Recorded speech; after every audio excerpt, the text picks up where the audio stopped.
ցանկանում եք չկա դոկումենտ չունի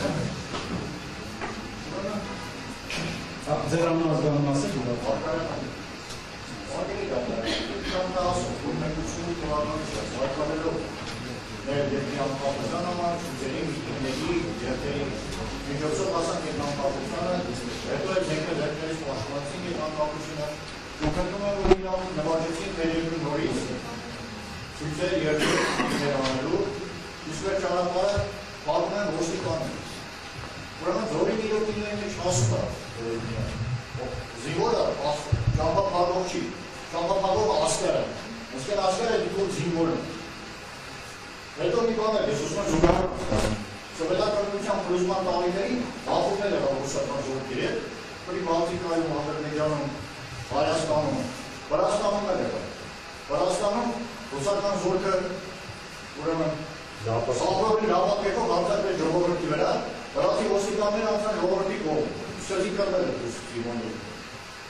եթե ցանկանում եք որ հայտարարություն անել, հետազոտված ձայնագրառման վերաբերյալ կարող եք։ Ինչ է սարմարում նախագահը։ Տեսա, որպես ապացույց ցույց տված տեսագրությունը, որը իբրև ապացուցումը մեզ առաջադրված կատարած ներկայացնում եմ որպես այդպիսի։ Եթե այս ինչ-որ ենք տեսել եք դա ապացուցումը այն ինչ-որ շինծում ես ցույց են բանը, ուզում եմ մեր վերադարձել, նորից ես իսպանական քաշու եմ։ Ես նախինին նիստի ժամանակ ասել եմ, որ մենք հատկապես ես, մենք կամանավոր չենք, մենք գերի ենք, իշխանության ձեռը։ Ու այս շինծու մեղադրանքներով, շինծու ապացույցներով, դուք ուզում եք ցարկ եք մեր գլխին, որ մենք խուլիգանություն եք կատարել, ոչ, դուք եք դա հասկանում։ Ու եթե դուք նշանակված եք, դրված եք, որպես առաջ արդարությունը ապահովելու, չէ, արդարադատությունը ապահովելու, որ դուք պարտավոր եք մեզ ազատել եք տերությունից։ Կամ էլ հակառակ դեպքում դուք պիտի խոստովանեք, որ մեզ հետապնդում եք քաղաքական հայացքների համար։ Դրա համար որ մենք դեմ ենք, որ մեր իշխանությունը ոտնահարի իր սեփական ժողովրդի արժանապատվությունը։ Դրա համար որ մենք դեմ ենք, որ մարդը պիտի ստրունքի նման ապրի։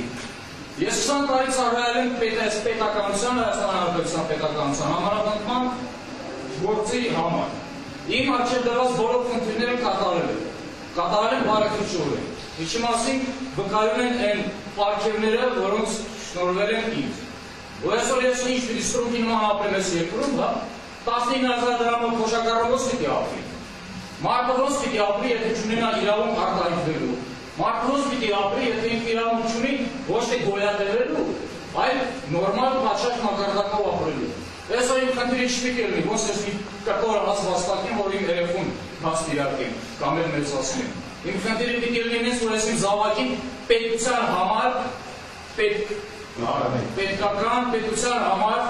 պետական մտածելակերպ ունեցող քաղաքացի դաստիարակել։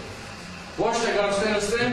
ինձ մեղադրանք ներկայացնեն, իմ ընկերների մեղադրանք ներկայացնեն, որ մենք խուլիգանություն ենք կատարել։ Խուլիգանություն չէի մեր կատարվածը։ Մենք ընդհանրը ունենք արժանապատվություն, ունենք ինքնասիրություն ու ունենք իրավունք, որը պահանջում ենք արժանապատիվ ապրելու։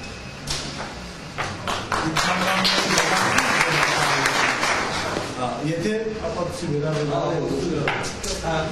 նրանից, որ եթե մենք հասարակական տարիք ենք հատվել, ինչու հասարակությունը մեզ է պաշտպանում, այդ ոչ թե ոստիկանությանը, եւ դրա պատասխանը ես մտածելով եկա այն եզրակացությանը, որ դա մեր ընդհանուր հասարակության դաստիարակությունից է գալիս, այն սխալ արժե համակարգից է գալիս, հասարակություն չկտանում մեզ է պաշտպանում, ասային մի սպարը, մի խաղի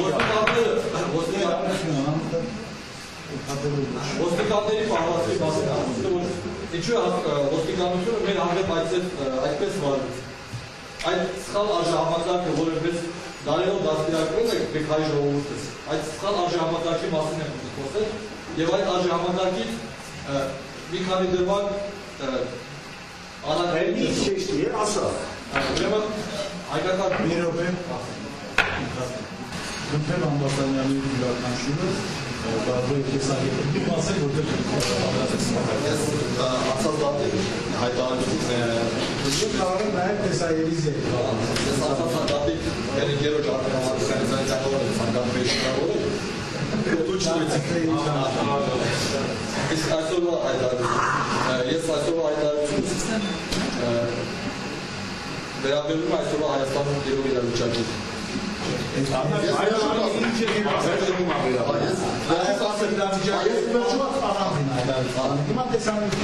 Տեսանյութի վերջում կասելի չոհա կապված էլի վերաբերում վերջումից ասելի չոհա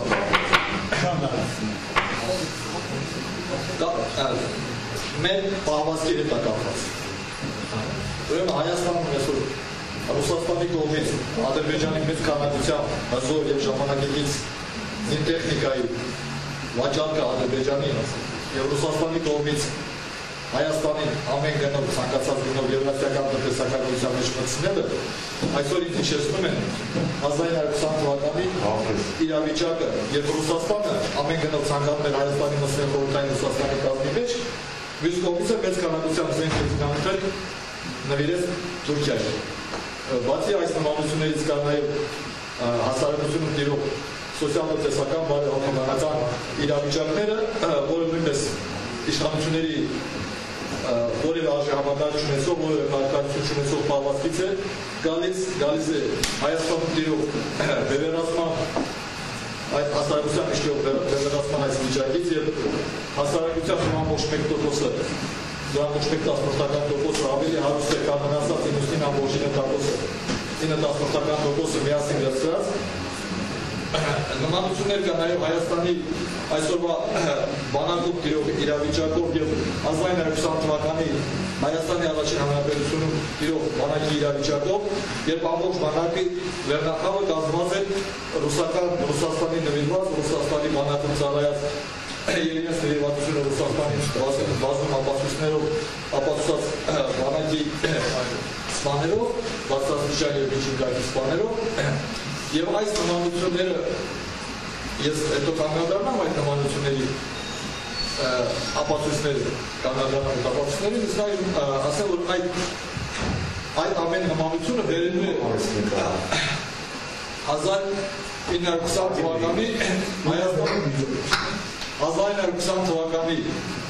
1920 թվականի աչքանը Հայաստանում տեղի ունեցած իրադարձություններին եւ Ռուսաստանի դեպքում Հայաստանում առաջինը Հայաստանի հետ պատերազմական վիճակում դեպքում Թուրքիայի զենք տրամադրելու միջոցով դատեց Հայաստանի դեմ պատերազմի, որի ընթացքում Հայաստանը ունեցավ մեծ կորուստներ, այնուհետև 1920 թվականի դեկտեմբերի 2-ին Հայաստանի իշխանությունների կողմից Հայաստանի անկախության նվիրաբերումով իբր անվտանգությունից ելնելով, սակայն արդյունքում Հայաստանը գործեց եւ անվտանգությունը եւ անկախությունը եւ վերջում 1921 թվականի գարունը եւ կնքվեց ռուս-թուրքական եղբայրության բարեկամության պայմանագիրը Հայաստանի հաշվին եւ Հայաստանի դեմ ուղղված է։ Դասարակում դատարաններում կարող է շարունակել։ Ելնելով սրանից ես մենք գալիս ենք այն եզրակացության, որ այսօր նույնպես Ռուսաստանը կարող է այդ սխեմայով այդ կոմբինացիայի արդյունքում հրահարելով հայ-ադրբեջանական պատերազմ նորից զենք տրամադրելու այդ օգտագործելով այդ իրաց զենք տրամադրելը հրահարելով հայ-ադրբեջանական պատերազմ արդյունքում որպես Հայաստանի բարեկամ կգա եւ Հայաստանից կվերցնի Հայաստանի անկախությունը կգտնի այդ իրասխեմը եւ վերջում կգտնվի ռուս-ադրբեջանական եղբայրական պայմանագիր Հայաստանի հաշվին նորից Հայաստանի դեմ ուղղված, որից ելնելով ես ունեմ մի քանի հայտարարություններ, որ այսօրվա հասարակությունը պետք է նկատի ունենա առաջին Ինչ է այլայլությունը։ Ինչ կապ ունի տեսանյութի հետ, որպես իմ պահվածքի վերաբերյալը կապված պահվածքի տեսանյութի երևացում։ Ասպահվածքի հետ կապված, դա ես վերջում կասեմ։ Ելնելով այս ամենից Հայաստանի հասարակությունը այսօր բոլոր նորմալ հասարակությունները,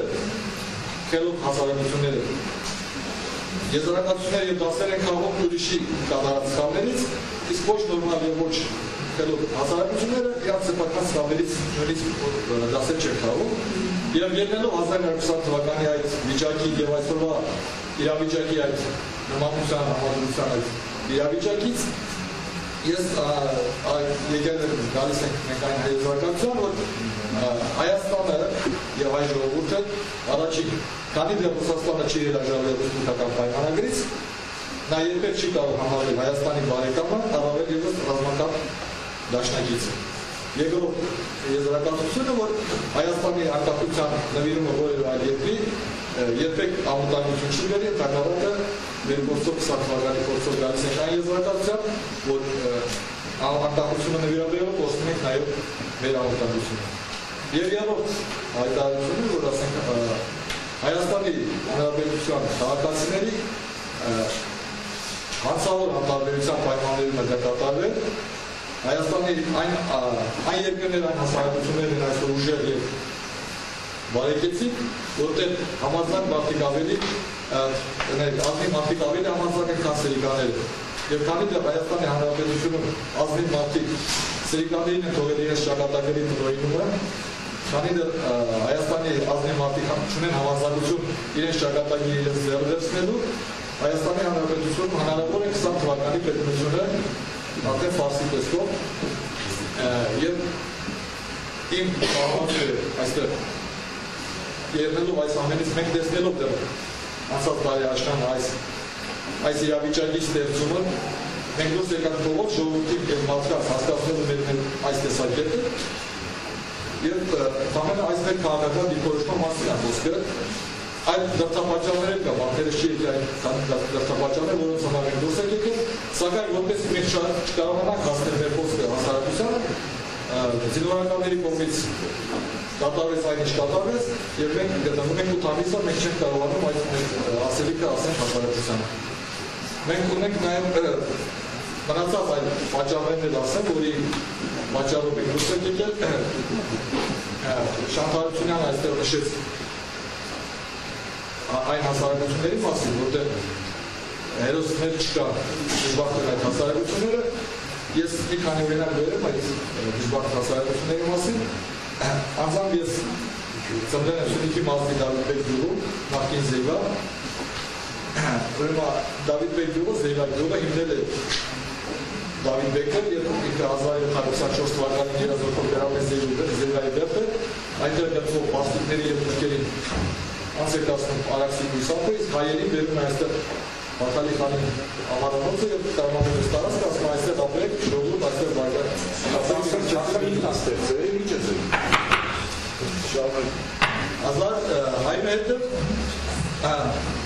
Դա գրված է Ռաֆիլ եւ 1850-ական թվականներին Դավիթ Բեկ վեպը գրելուց առաջ եղել է Սյունիքում, նա եղել է նաև վերջում եւ մեր գյուղացիները այդ ժամանակ այդ փաստը իրար ներկայացրել են Ասիյանների վիզա, որի պատմել իր պապի Գրիգոր։ Ես Բողոսյանների դինաստիայից եմ եւ այդտեղ կա մեր տոհմական գերեզմանոցը բանի պապիկը հերը եւ ասես բոլորին գիտեն մեր տոհմազարում այնտեղ կալված է։ Մենք իմ հերս ցույց ենք տալիս, բայց ամենակարևոր բանը, որ մենք ցույց չենք տվել Սուշի տվելի պապիկը իմ հերը մեզ, դա և 1850-ական թվականին Ռաֆուց են չուստրել, դա Դավիթ Բեկի գերեզմանն է, որ ընդամենը 100 տարի հետո արդեն իմ գյուղացիները և ամբողջ Սյունիքի մարզը արդեն Դավիթ Բեկի գերեզմանի դերը չգիտեր։ Սա է, բայց ես չեմ նսեբացնում իմ գյուղի, քանի որ Զեյվան եղել է նժդեհերի ամենամեծ զինակից գյուղերից մեկը։ Հայաստանի ոչ մի գյուղ հերոսների գերեզման չի կար։ Չնայած նշտեր շատ լավ հայտարարել Դավիթ Բեկի Զեյվայի գյուղի մասին, նա նույնիսկ իր եւ բոլորը դարաճանել են ինքը հայտարարել Զեյվան այն գրումն է, որ միջև վերջին իրեն հավատարիմ ներս։ Այդ շատի հայտարարած այդ հերոսների նույնիսկ ասեմ ավելի մեր հասարակության մեջ հերոսների լսեմացնելու օրինակներ կա մեր հեքիաթներով, ասենք, Քաջնազարի տիպի հեքիաթներով Հեքիաթներին հետո հիմա ապացույցների կապված հետազոտում են։ Հիմա Ես դրան փոքր լրացում անեմ, այնքան լավ է ինքը խոսած, ես էլ չխոսացի այդ թեմայով։ Ուղղակի մի փոքր լրացում անեմ, եւ որ ինքը ասում է 20 թվականի պայմանագիրը ֆարսի տեսքով կրկնվի, ես ասեմ, որ տես չի, ըստ էության հիմա իրականացվում է 20 թվականի պայմանագիրի իր տարին ողջուն պատասխան, ոչ թե կրկնվում է, այլ պահանջ է դրված Թուրքիայի կողմից, այդ պայմանագիրը չորքի կիրառել կետերով։ Ու կարծում եմ, որ այս օգոստոսի 24-25-ի կողմերը կայանա վերջնական համաձայնությունը Ռուսաստանի, Թուրքիայի ու Ադրբեջանի մեջ, ու մինչև մի ամիս ոնց որ այն ժամանակ եղել, սեպտեմբերի 22-23-ին Ադրբեջանը կսկսի կռիվը։ Այսինքն ուզում եմ ասել, դա ֆարսը չի, կրկնությունը չի, այլ պայմանագիրը գործով պահանջվում է դրա տարին համապատասխան շարունակել կիրառումը, այդքան բան։